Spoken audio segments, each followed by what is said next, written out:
রয়েছে। এই স্বাধীন অঞ্চল কিন্তু বিভিন্নভাবে চক্রান্ত চলছে। এদের 3-4 দিন আমাদের সংখ্যালঘু ভাইদেরকে আমাদের এই লক্ষ্যকে কিছু ফিরিয়ে আনতে হবে, যে কোনো হবে আমাদের মানে আবার কিন্তু করতে হবে, আবার আন্দোলন করতে হবে। কিন্তু এই রত্ন ভারতকে কোনো মতো রাখা যাবে না। এই রত্ন যে পরিমাণ আকাশ করে গেছে এই দেশে, এই 15টা বছরে কি হয়েছে? দেশে যদি একটা মূর্তিতে 3% কার অবদান হয়েছে, শেখ হাসিনার অবদান হয়েছে। কত বড় রত্ন, এই রত্নকে আমরা দেশের বাইরে কোনোভাবে পাচার হতে দিব না। আমাদের ছাত্রদেরকে আমার জন্য আন্দোলন করে তুলতে হবে এই রত্নকে পেশার জন্য। 1971 সালে মুক্তিযুদ্ধের সময় যারা বিরোধিতা করছে তারা যদি যুদ্ধ অপরাধ হতে পারে, তাহলে 2024 সালে ছাত্র জনতা এই যুদ্ধ যারা বিরোধিতা করছে তারা কি? তারা যুদ্ধ অপরাধী। স্পেশাল ট্রাইব্যুনাল গঠন করে যুদ্ধ অপরাধীদের ভিতরে আনতে হবে। স্পেশাল ট্রাইব্যুনাল জনতার আদালত, জনতার মঞ্চ তাদেরকে ভিতরে আনবো। আমরা অবাক হই ওবায়দুল কাদের এখন পর্যন্ত গ্রেপ্তার হচ্ছে না। ওই হচ্ছে ওবায়দুল কাদের। বাংলাদেশের প্রশাসন কি জানে না? কেন তাকে গ্রেপ্তার করা হচ্ছে না? শুধু ওবায়দুল কাদের নয়, একেবারে যখন এখানে এমপি মন্ত্রী না, সরকারের এমপি সরকারে তাদেরকে কেন গ্রেপ্তার করছেন না?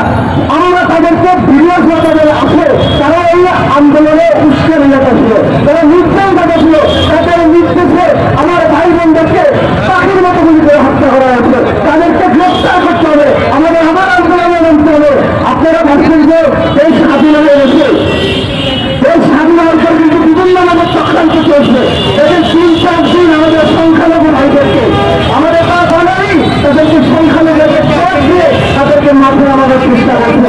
এরা নেতৃত্ব করা ছিল, নেতৃত্ব ছিল সেই ছাত্রদের যুবলীগের সেই সন্ত্রাসীরা।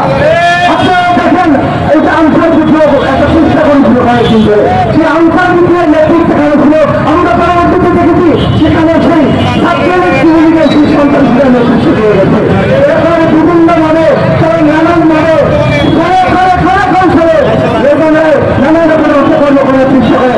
আমরা স্পষ্ট করে বলে দিয়েছি আমরা স্বাধীনতা অর্জন করেছি, এটা রক্ষা করতে হবে। আবারও এদের বিরুদ্ধে যুদ্ধ করতে হয়। আমরা সশস্ত্রভাবে এদের বিরুদ্ধে যুদ্ধ করার জন্য প্রস্তুত আছি। আমরা সরকার তো আমরা গঠন করে দিয়েছি, তাদের কাছে আমাদের দাবি থাকবে বলতে মানি এই সত্যকে আমাদের রাষ্ট্রকে আমাদের কাছে ফিরিয়ে দিন। আমরা রাষ্ট্রের বিচার, আমরা সাধারণ জনতা, আমরা আদালত ট্রাইব্যুনাল গঠন করে তার বিচার করবো। ইনশাআল্লাহ সর্বোচ্চ করে রক্তপাত সুখী। আসসালামু আলাইকুম।